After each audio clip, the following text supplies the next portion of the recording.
বিএনপির ৩১ দফার মধ্যে রয়েছে বাংলাদেশের ভবিষ্যৎ, বললেন মির্জা ফখরুল ইসলাম আলমগীর। কুমিল্লায় ৩ মামলা থেকে খালেদা জিয়াকে অব্যাহতি। জামায়াত নির্বাচনে সুষ্ঠু পরিবেশ চায়, বললেন গোলাম পরোয়ার। নির্বাচনে এড়িয়ে যাওয়ার ষড়যন্ত্র করছে সরকার, বললেন মির্জা আব্বাস। জুলাই সনদ দিতে কোনো তালবাহানা মানা হবে না, নাটোরে বললেন নাহিদ ইসলাম। শেখ হাসিনার এপিএস লিকুর জমি জব্দ, হিসাব ফ্রিজ। তুহিন হত্যা মামলায় 2 দিনের রিমান্ডে আইভি। হাসিনা খারাপ, আওয়ামী লীগ খারাপ না বক্তব্যে তোপের মুখে বিএনপি নেতা ফজলু। ডিজিএফআই এর সাবেক ডিজি হামিদুলের 40 কোটি টাকার এফডিআর ফ্রিজ। হেফাজতের আমিরের সঙ্গে ফিলিস্তিনের রাষ্ট্রদূতের সাক্ষাৎ। প্রধান বিচারপতির বাসভবনের সামনে ককটেল বিস্ফোরণ। সরকারের সুচিন্তিত নীতি কৌশলের ফলে মূল্যস্ফীতি দ্রুত কমছে, বললেন প্রেস সচিব। ঢাকার বাইরে হাইকোর্ট বেঞ্চ স্থাপনের সিদ্ধান্তের প্রতিবাদে সুপ্রিম কোর্টে বিক্ষোভ। উত্তাল সাগর ঢেউয়ের তোড়ে ভেসে গেল জেলে। গাজায় ক্ষুধা দুর্ভিক্ষ নয়, বরং পরিকল্পিত যুদ্ধ কৌশল। যুক্তরাষ্ট্রের শুল্ক বৃদ্ধির হুমকিতে ইউরোপীয় পণ্য, বিশ্ববাজারে অস্থিরতা। ইয়েমেনের 3টি বন্দর ও বিদ্যুৎ কেন্দ্রে হামলা, ভয়ঙ্কর পরিণতির হুমকি।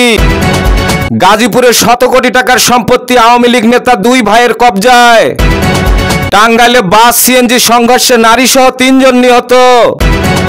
গত 24 ঘন্টায় সারা দেশে বিশেষ অভিযানে গ্রেপ্তার 1501। ব্যবসায়ীর কাছে চাঁদা চাইলেন বৈষম্য বিরোধীর 2 নেতা, অডিও ফাঁস। ডেঙ্গুতে আরো 3 জনের মৃত্যু, হাসপাতালে ভর্তি 492। গরুর মাংসের সঙ্গে মাশরুম খাইয়ে শ্বশুর শাশুড়ি সহ 3 অতিথিকে হত্যা। মাগুরায় সেনাবাহিনীর অভিযান, অস্ত্রসহ আটক 2। 5 দিন ধরে পুরুষ শূন্য মুরাদনগর ট্রিপল মার্ডার মামলার ডিবিতে স্থানান্তর। শেখ হাসিনাকে বাংলার ইয়াজিদ বললেন এবার এনসিপি নেত্রী। নির্বাচনের মাধ্যমে সঠিক পথে এগিয়ে যাবে দেশ, বললেন মির্জা ফখরুল ইসলাম আলমগীর। গণহত্যার মামলায় হাসিনার বিরুদ্ধে অভিযোগ গঠনের আদেশ বৃহস্পতিবার। চাকরিচ্যুত বিডিআর সদস্যদের ছত্রভঙ্গ করতে সাউন্ড গ্রেনেড নিক্ষেপ। এবারের লক্ষ্য নতুন একটি সংবিধান দেশের মানুষকে উপহার দেওয়া, বললেন নাহিদ ইসলাম। হাসিনা টুপ করে ঢুকে পড়লে আম গাছে বেঁধে বিচার করবে মানুষ, বললেন আক্তার হোসেন। সাবেক আইনমন্ত্রী আনিসুল হকের 2 দিনের রিমান্ড মঞ্জুর। আজ 7 জুলাই বাংলা ব্লকেট স্থবির, ঢাকা কোটা বাতিলে 1 দফা কর্মসূচি ঘোষণা। ফিলিস্তিনিপন্থী গ্রুপকে নিষিদ্ধ করার পক্ষে ভোট দিয়েছেন টিউলিপ।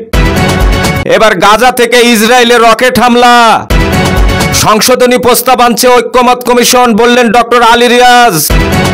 মধ্যরাতে নারী ফুটবলারদের জমকালো সংবর্ধনা। পাল্টা জবাবে ইসরায়েলের 2 দফা ক্ষেপণাস্ত্র হামলা। গাজায় ইসরায়েলি হামলায় প্রাণ গেল আরো 81 ফিলিস্তিনির। মুক্তিকামী সকল রাজনৈতিক শক্তি ছিল জুলাই অভ্যুত্থানের অন্যতম অংশীদার, বললেন নাসির। 3 দেশে হামলা চালালো ইসরায়েল, বহু হতাহত। রাফাল বিমান নিয়ে চীনের বিরুদ্ধে ফ্রান্সের বিস্ফোরক মন্তব্য। জয়পুরহাটে পুকুরে ডুবে 2 শিশুর মৃত্যু। ফরিদপুরে নকল ওষুধ ও প্রসাধনী কারখানায় অভিযান, 1 জনের কারাদণ্ড। গোয়াইনঘাটে নৌপথে চাঁদাবাজি, যৌথ বাহিনীর অভিযানে অস্ত্রসহ গ্রেপ্তার 6। গাজীপুরে আগুনে পুড়ল 16টি দোকান।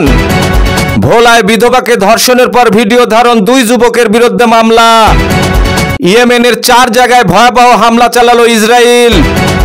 যুক্তরাষ্ট্রে ভয়াবহ বন্যায় প্রাণহানি বেড়ে 78, নিখোঁজ 41 জন।